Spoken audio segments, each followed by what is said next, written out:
Hello there.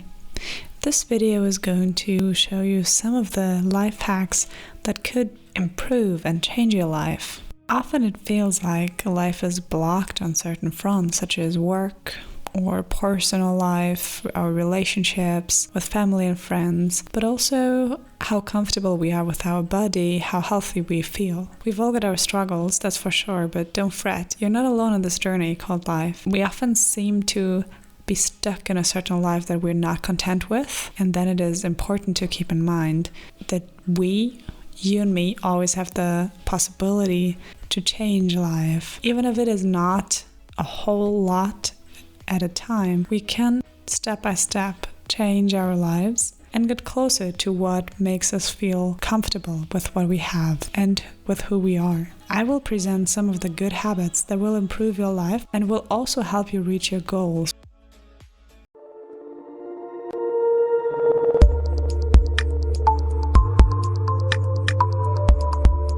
Number 1. Don't expect others to solve your problems for you. It's always good to have friends and family to lean on when you need help to solve a problem, but sometimes this might not be necessary. Sometimes you're maybe just underestimating what you can do as a person. And when putting some effort in solving the riddle, the problem, the challenge ourselves, we are able to learn, we're able to grow, and we can take new opportunities to get to know ourselves better and see what we can actually do. Learn to become self-sufficient, solve issues in your life alone. It will not disappoint you. I know this is going to be quite an old, dusty expression, but some say that success is a bad teacher, but failure actually is a good teacher. And I think this holds true in this context. There's so much to be gained from experiencing a problem and solving it and failing, and experience it again and solving it again and maybe making it right or a bit better the second time. So as long as we are learning from our mistakes and are not repeating them, we can move quite far, even if we trip sometimes. Number 2. Start reading a good book. If you're one of those people who don't make a habit of reading regularly, then you're missing out. Okay, no, that was too harsh. You might be missing out on something. Maybe books are not for you, but if you have never taken one into your hands in the past months, then give it another try. A book can also be like a mentor who you can listen to when you need to get some information or knowledge or advice about something. But most importantly, books can keep your brain active and your mind creative. But reading doesn't only fill our minds with new stories, tales, and interesting characters. It can also fill our head with new bits of information, and you never know when it might come in handy in a conversation. The more the knowledge, the more you're prepared to tackle challenges in life. And the more we read, the more words we gain exposure to, and they will inevitably make their way into our daily vocabulary. Being well spoken is of great help in our professions and gives us self-confidence and the feeling that we can really say what we want to say and that we are not struggling to find the right words. Reading can also lead to stronger analytical thinking skills. Have you ever read an amazing mystery novel and solved the mystery yourself before the book? And here's an interesting thought. You might lose your job, your money, or even health. But one thing that you will never lose is your knowledge.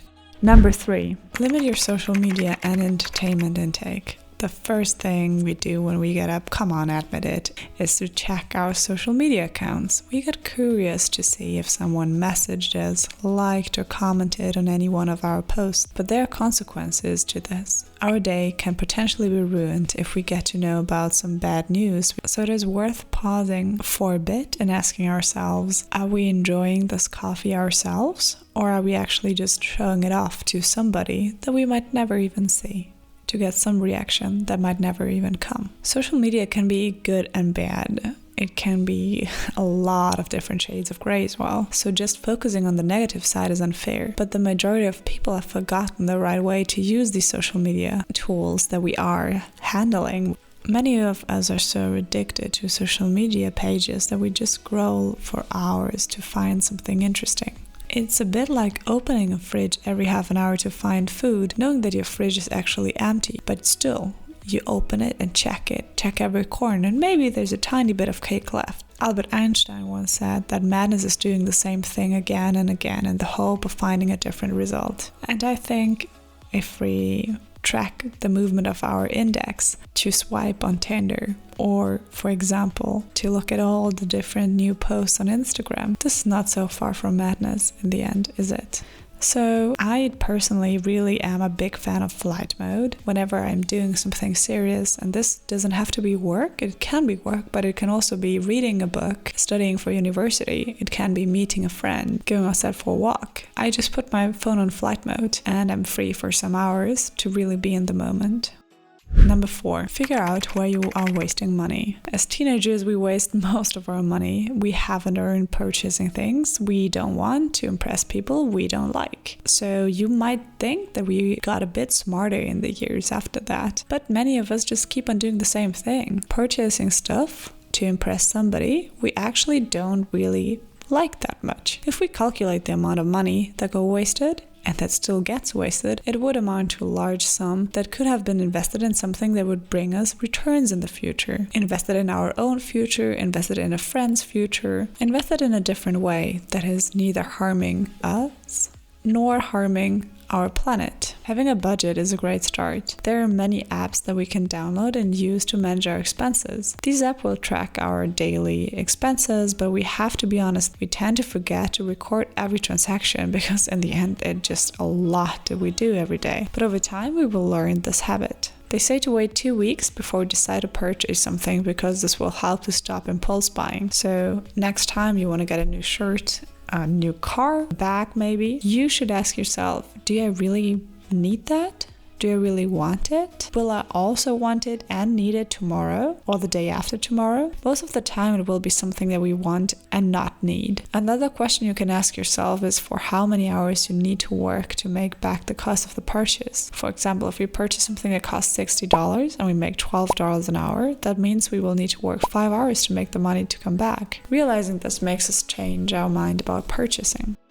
Number 5, keep track of your goals. Many of us fail to accomplish goals not because we lack the skills and knowledge, but because we lose sight of what we want to achieve in our life, or because we never stop and pause and listen to ourselves, listen to our inner thoughts that can be quite scary sometimes, but that actually give us a clue of where we would like to go in life. When we track our goals, we're able to focus on important things that we need to do, and we can gauge if we are moving in the right direction or not. This also helps in eliminating risks that can come in our paths of achieving targets. Tracking our goals makes it easier to break big tasks into small steps that make it easy to work with. By tracking our goals, we value the work that we are doing from the start until the completion of our tasks. This can also help to reduce the frustration that we sometimes feel when it seems like we're not really moving forward. Our efforts automatically decrease if we track, and this in turn makes our schedule accurate and up to date. So we discipline ourselves when tracking is done, and this leads to working efficiently and recognizing distractions. So if we want to track where we want to go, it is also important to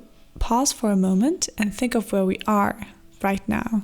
Where are you? Take your time to find that out. It is often quite scary, it is often difficult and maybe also confusing to answer that question. Where am I emotionally? Where am I in life? Where am I in relation to other people, in relation to my own goals? Once you figure that out, it is easier to see what you can work with and what you still need to do to reach your aims. And don't forget to watch our other videos and subscribe so more people can be reached and gain value from our videos. Thank you, and see you in the next video.